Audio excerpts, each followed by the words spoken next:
Did you see this about the British kid that got in trouble for taking 2 bottles of water at sports day?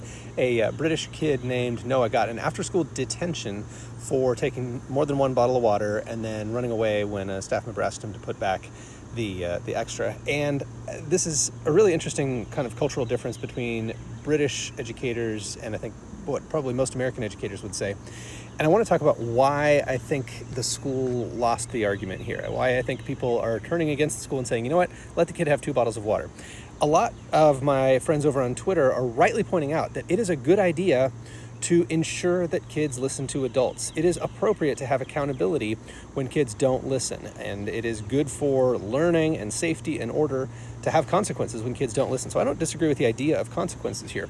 I think what went wrong in this case is the school lost the moral high ground by being petty about something that did not matter that much. 1 bottle of water, like water is supposed to be free. And a lot of people are pointing out, like, hey, we're going to run out of water if we have, 500 kids, 500 bottles of water. There's not enough for everybody to have 2. That may be true, but that fact cannot be what we hinge the situation on, right? If I look like an idiot because we didn't have enough bottles of water, like, I'm going to lose this fight, right? Water is cheap. Water is free. Water is an entitlement. And yes, bottled water costs money. There are various ways they could have handled this. But I think staking the whole situation on we don't have enough water for you is a losing battle. And often what comes up in American classrooms is pencils, right?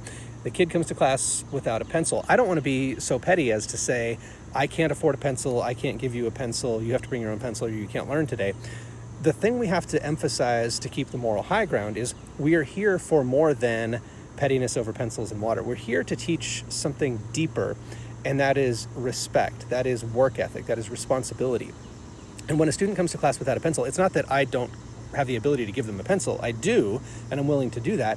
It's that we're also trying to do something more important, which is develop our students into the kinds of people who come prepared for whatever they need to do that day. And if that means bringing a pencil to class, they need to bring a pencil to the class. And that is something that I'm willing to be strict about.